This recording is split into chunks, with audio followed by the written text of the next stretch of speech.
On January 10th, Russian authorities confirmed a Ukrainian strike on an oil depot in Volgograd, Russia, a city 440 kilometers, 273 miles behind the front lines. Now, Moscow had just the day before tried to seize the narrative by showing its strength. On January 9th, the Kremlin claimed it fired a Oreshnik hypersonic missile. Now, the speed of that missile is impressive, 13,600 kilometers per hour, 8,450 miles per hour. But strategically, it's wholly irrelevant because speed does not fix a broken fuel network. Missiles win headlines, however, it's fuel that wins wars. Fuel and cash flow decides if Russia can fight next month. There are two different strategies currently at play in this war. There's the strategy of Ukraine, which is making it impossible for Russia to wage war. And then there's the strategy of Russia, which attacks across Ukraine and sends more of its own men off the meat assaults. But at the end of the day, only one of these strategies is strategic. The other one is just tactics, which are clearly losing.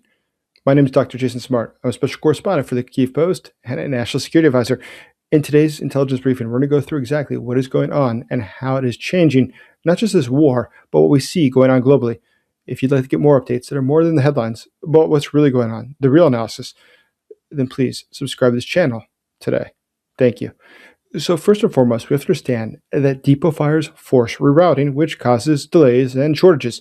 The missile talk that we hear from Russia, though, its objective is different. It's to push for Western hesitation, not for battlefield advantage. But the hardest constraint is the one that Moscow cannot hide, and that's the price of oil that we see. As you know, oil revenue for Russia is simply the oxygen on which it survives. But today, given the current prices, Russia is suffocating.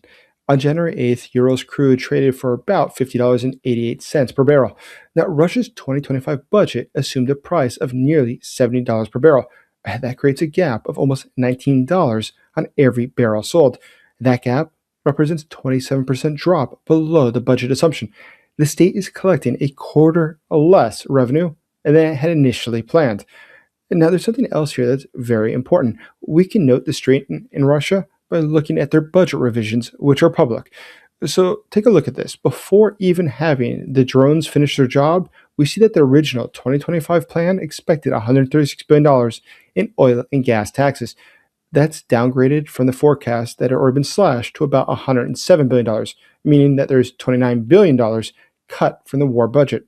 That sum is roughly equal to 20% of Russia's entire annual military budget. It is nearly equal to the total annual budget for internal security and police inside of Russia. But today, that money is simply gone. But the regime is trying to plug this hole in any way they can. It's trying to find a solution. But when oil disappears and there's simply no revenue, the Kremlin's only solution is to print more money to pay the army. But printing money, that has its problems. It triggers an inflationary spiral. Prices for food, spare parts, and medicine are skyrocketing in Russia, and this breaks the core social contract of Vladimir Putin's rule. The deal was very simple. You stay out of politics, and I keep your fridge full. I will keep you safe. But inflation is emptying the fridge. Every time a refinery burns, the price of eggs in Moscow goes up, and that is a threat the secret police cannot arrest. But that's another problem. There are strikes across Russia. How does the social contract of I will protect you work when today you see drones flying by you on your way to work? People are not very happy to see this. They're very worried. But there's something else that worries the Kremlin. Buyer leverage is the real nuclear deterrent. And at this point, it is something that's absolute. Moscow today likes to use things like Oreshnik to intimidate the West, to make the West think that a third world war might start at any point, that a nuclear escalation could be at hand. But Moscow threats stay verbal because their partners demand their silence. China and India are the only reason that the Russian economy is still breathing. Both nations have a hard red line on nuclear use. Now, for India, nuclear normalization is simply a nightmare. If Russia breaks the nuclear taboo, it emboldens Pakistan and China. A nuclear strike would force India to dump Russian oil instantly. Now, for China, a Russian nuke is a strategic disaster. Beijing wants a stable partner, not a radioactive pariah state next to it. And a nuclear strike would force the U.S. to pivot its full weight into Asia. And that is the one outcome that China is desperate to avoid. All of this creates a buyer veto, let's call it. And that's something that Vladimir Putin simply cannot ignore. If he uses his nuclear weapons or uses an Oreshnik in Europe, the oil buyers will simply exit. And if the oil buyers exit, the revenue stops. And if the revenue stops, then his regime dies. Speaking of which, it reminds me, please see the first pinned comment below where it has the question of the day. Right underneath it, you'll see how you too can make a donation to help the Ukrainian soldiers get what they need to come back alive and other equipment necessary for Ukraine to defeat Russia. Ukraine, the soldiers, and I greatly appreciate your support. Now, Ukraine is routinely hitting the engine room of Russia, and it's doing it repetitively, time and again. And by doing this repetitively, it's changed how this war has been fought. Typical operations now use about 20 to 30 explosive drones plus decoys. Larger fleets force a defensive overload inside of Russia. Clausewitz, the military strategist, called this the center of gravity. Russia's center is fuel, throughput, and revenue. Fuel nodes matter because rail, armor, and aviation depend on steady flow. Depot fires impose a timing tax on every truck and every rail car. The damage, though, today for Russia is something else. Crude oil is useless to a tank until it is refined, and that process happens in specific towers called the cracking units. These units are custom built, high tech, and often Western designed. Now, Russia cannot replace these towers because of sanctions. Repair that used to take weeks can now take years. And when a drone hits a cracking unit, it doesn't just pause production, it permanently deletes the capacity for the duration of the war. Now, what's interesting is that the United States, going back already several months, has been helping Ukraine to carry out attacks within Russia to better target the Russian facilities that have oil. It's very important to note that these attacks, though, they're not being done just by the Ukrainians in isolation. In fact, today, it looks like it is the White House supporting them. This recently came out in the New York Times and the Washington Post that is the Central Intelligence Agency, the CIA, which helps the Ukrainians to plan these attacks on Russian oil facilities, how to make them more aggressive and more effective to make sure that Russia is brought to its knees. Now, this is a very positive step. This is a sign that we're not so worried about escalation anymore. In fact, Putin's ongoing threats of escalation are something that we should all ignore. We've seen time and again that Dmitry Medvedev, the former president of Russia, comes out to threaten the West, to say that at any point there could be a nuclear escalation, that European capitals could be destroyed. And they use props such as Oreshnik to make that argument. The fact of the matter is, if they cannot take the city of Pokrovsk after already more than 2 years of battle, a town that had less than 65,000 people, why would you possibly think that they would want to start a war with NATO? A war, a hot war that they obviously could never hope to win. The fact is that Russia does not want that. Russia does this because it's trying to do something else. It's reflexive control. It is trying to signal to the West that there could be an escalation. That escalation is why the West should not help Ukraine. That is their actual objective.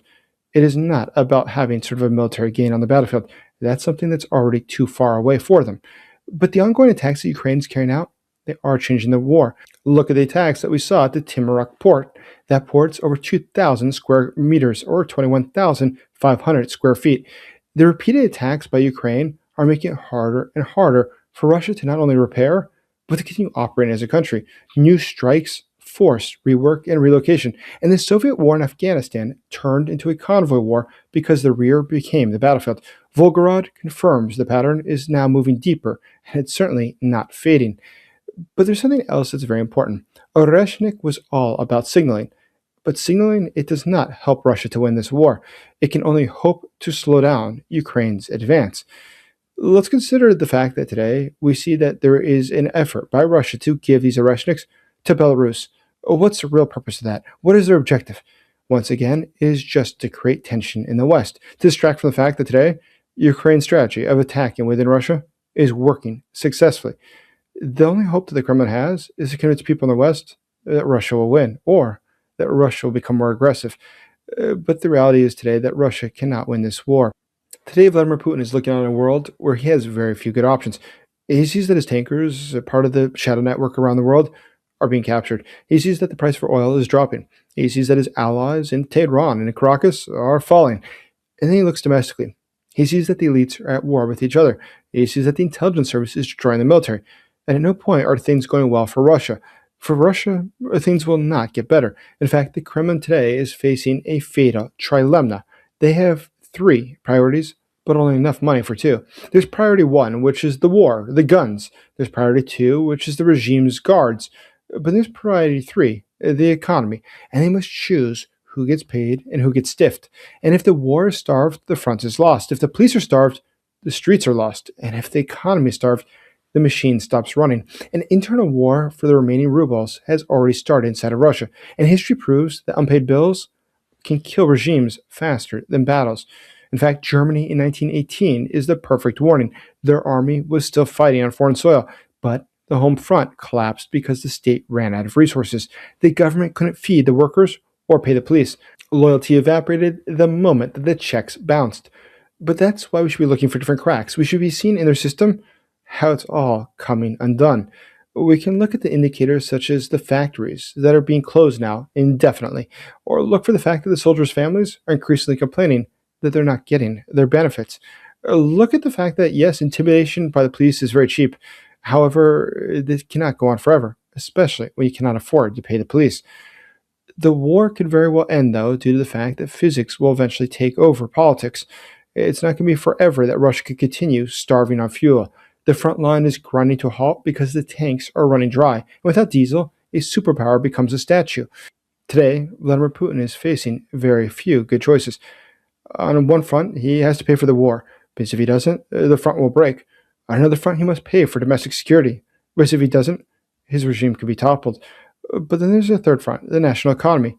If he doesn't pay for that, the entire show is up. But today, Vladimir Putin cannot afford all three of those at the same time. They're simply too expensive. We see increasingly inside of Russia soldiers complaining they're not getting their pay. Their families complaining that the pay is not sufficient given the inflation. We see increasingly inside of Russia the factories that are closed just temporarily are now being changed to closed indefinitely. These are all signs that there are serious problems inside of Russia. All signs that Vladimir Putin's intimidation is very cheap, but at the end of the day, a riot policeman cannot be paid with propaganda. He wants to get paid in cash. And when the state is no longer able to pay cash, that's when you start to have serious problems. In fact, we've seen this before in history. Napoleon didn't just lose because he forgot how to fight. He lost because his supply line snapped. He marched an army deeper than his logistics could follow. Russia is now doing the same thing in reverse. They can threaten the West forever, but they cannot refill burned tanks forever. Today, for Russia, the situation has become more complex because Vladimir Putin himself has driven this country into the rut.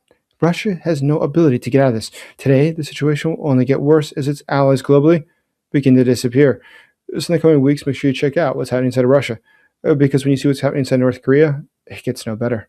Please click the video below. It really helps this channel. Thank you. As always, thank you for supporting Ukraine.